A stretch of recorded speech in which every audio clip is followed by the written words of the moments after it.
First things first, Booneville, Arkansas was not named after Daniel Boone, an American pioneer who became a folk hero with his exploits in Kentucky. Secondly, a bearcat is neither a bear nor a cat, but rather a creature from the mongoose family that is native to Southeast Asia. But the Booneville Bearcats are a real thing, and they've long terrorized high school football opponents, especially when they dare to venture into Bearcat Stadium. Booneville began its rise as a dominant high school football program in 1932 with the first of 37 conference championships. The 1980s was a dominant decade for Booneville, which won its first state championship in 1986 and followed with state championships in 2000, 2013, and 2018. Once you've coached here, former coach Scott Hyatt said, it's hard to coach somewhere else.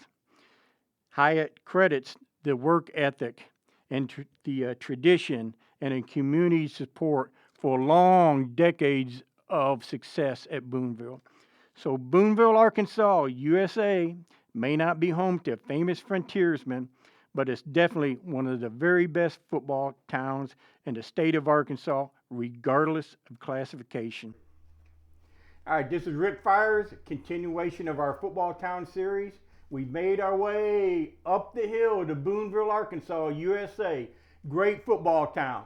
And we're going to be speaking with Glenn Parrish, longtime former sports writer, works here at the school, wears purple. If anybody knows about Booneville football, it's Glenn Parrish. We're here in the press box, which is his second home for many, many years on a Friday night.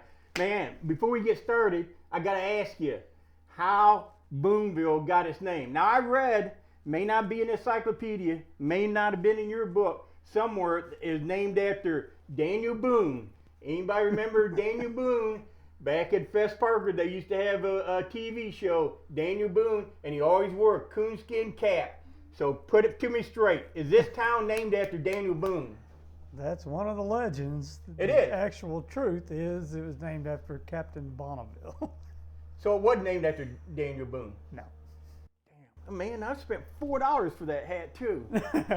Jeez. All right, let me hear. Fortunately, I got a second hat. All right, we're talking to Glenn right here. In newspaper business, you want to go to the source. And this guy is the source. He literally wrote a book. Look here, you can still buy it. And that's all. Look, it's well worn. A lot of people have read it. Purple and Gold, 75 years of Booneville football by Glenn M. Parrish. I'm not going to ask your middle name, but first question, when did you write this book and how often do you update it? It's through the 94 season. 1994. I had it done before the 95 season because they covered 20 through 94 was 75 years. I update the stats in the back of it weekly, actually, but Weekly. Seriously, at the end of the year, I go through and any performances that need to be on those charts for most rushes, most passing yards. Yeah, well, I do have that chart in there. Most kickoff return, touchdowns, punt return, whatever. It gets added to the list, or may bump somebody on the bottom out, or the list just grows. Usually, I kind of hate to throw away an old Bearcat. I just not really in my nature. Yeah. But like So this, I'm getting to you. This is a labor of love. This is not work for you. Not too much. Not really. I sit down. That book came about because Brandon Herrera was getting close to 300 career points. Okay. And the only way to find out who'd scored more, or possibly if that was going to be the record, was to go game by game. So I started in 1920 and went game by game until I found out. And Brandon did break that record. It's long since been obliterated, but he set the record the year before, before I wrote that. He got to 310, I think, 310, 312, which passed Ronnie Littleton, who's like, when you build a Rushmore, you put Ronnie over in the far corner, and that's where you start. So, I mean, he passed the legend.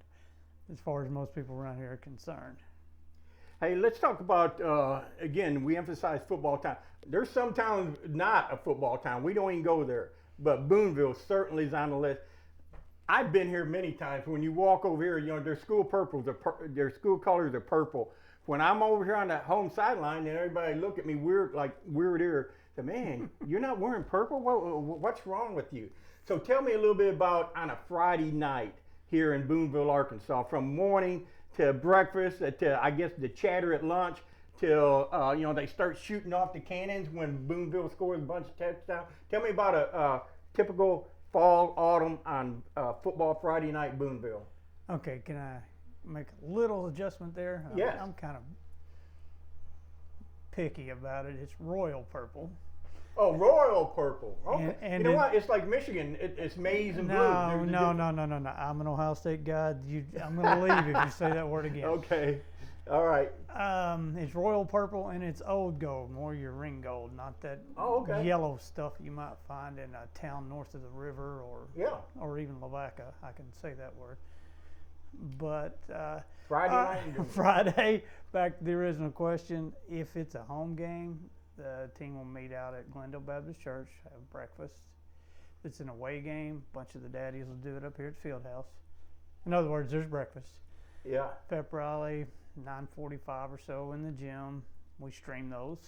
The afternoon's kind of relaxed or whatever. If it's a home game, the cannon goes off when the first kids come out. The line comes out and does some work. Yeah. The cannon comes off again when everybody comes out. It goes off when we bring the team out actually for the game. And years ago, we call it the salute, the big boom. Mm-hmm. That was the only sound you had. On the touchdown, boom, 2-point conversion, or BAT, boom. And many years ago, we have neighborhoods have grown, and a lot of dogs don't particularly care for that boom.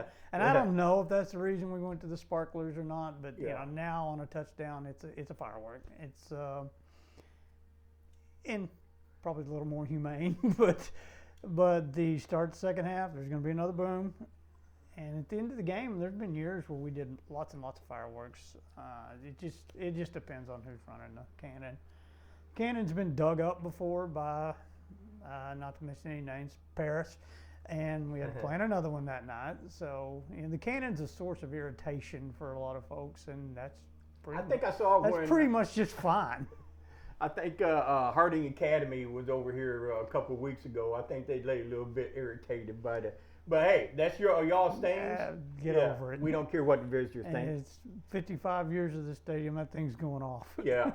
Hey, I think this is one of the first. I think it's a cool tradition. You don't see it in the big schools, where all the kids, kindergartner, 12th grade, 4th grade, 7th grade, they all line up and come out on the field. No victory when the team line comes out. And we call it the victory line. We've been doing that since, Lord, we did it when I was in junior high and high school, probably further back than that. I think this is one first place I've seen do it. That is another part of the cool tradition. It's just always been that way. Hey, let me ask you about some games. Now, I remember, I think it was 2013, you guys were playing, Booneville was playing Warren, I think Little Rock Memorial Stadium, and tell me about that game. Wasn't there a bunch of weather, lightning? Tell me about that. It started on Friday and almost ended on Saturday. There were 2 weather delays besides the halftime. Lightning? Yes, lightning delays. And, when it was a AAA state championship game, so they weren't going to fudge on the regulation. Was this a night game? Yeah, it was the night game at War Memorial. There was, every time the lightning went off, the 30 minutes reset. And, the War Memorial clock has 30. And we'd be standing there watching around and get down to 22 or something. Boom, 30. So, Warren probably wouldn't like this, but I don't care. If without those delays, that's a 4-touchdown win, not 14-12. Wow. I honestly feel that way, and Bo probably would argue with me, but that's okay. And we're talking about Warren that produces all those outstanding athletes, including receivers. Traylon Burks. Receivers, all right, let's go to some other, if you did a Mount Rushmore of Booneville High School, the football team state champions and maybe some of those players. Talk about some of those players. All right.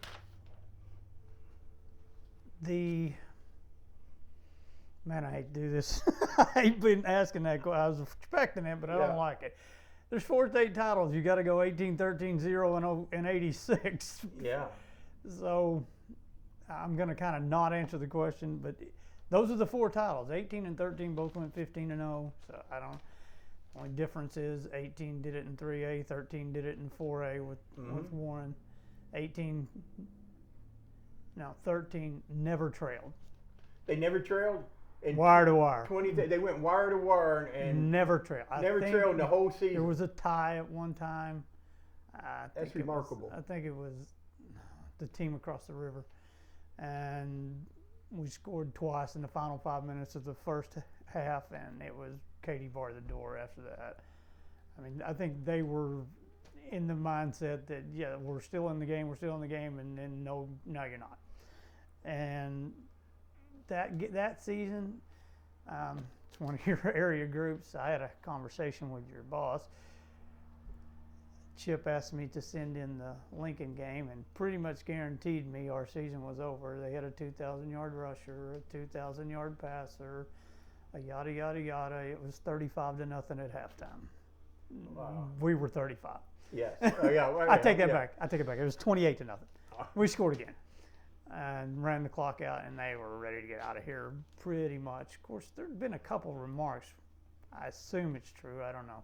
I heard their live stream guy said something to the effect that, hey, they got running water down here a couple of weeks ago, and you have to. The mail comes in here once or twice a week, stuff like that, and I went, and at the time I'm like, I'd heard it before the game even started, and I was like, Lincoln, we have, and at the time it was 2 state titles. You have 2 playoff wins. We'll see. Yeah. Hey, that's one thing. When I go to some of the 7A schools, I see some of these big schools produce, D1 talent and everything. And you guys are a small school power. I don't see a lot of guys going to Division I level. But how do you account for the success of different players, different coaches, year after year after year? You guys always are up there near the top, if not the very top. Well, that question's been asked. It's hard. That's a cheesy answer, but it's the truth. Coach Mays, now Charleston, started out in Waldron. He's told this story multiple times. They're scheming to play us, and we had a little kid at guard named Aubrey Boersma. No, that's his brother, Daniel Boersma, and 5'9", 170.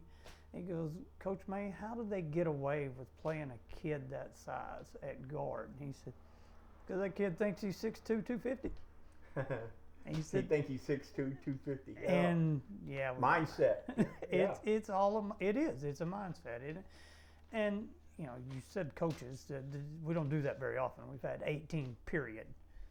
I mean, I know some schools that have had 18 since the 90s, but you get here, it's a destination job. It's not a stepping stone, and that's not a knock to necessarily anybody that is. It's just we have assistant coaches that have been here 6, 8, 9, 10, 12 years.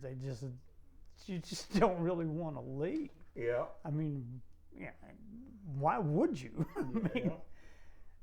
Oh, I've seen it. I've seen guys go from small, and they say, well, I want to see what I can do at 7 or so forth. And it doesn't go well for them. They say, man, I want to go back where they take football seriously. Everybody's on the page.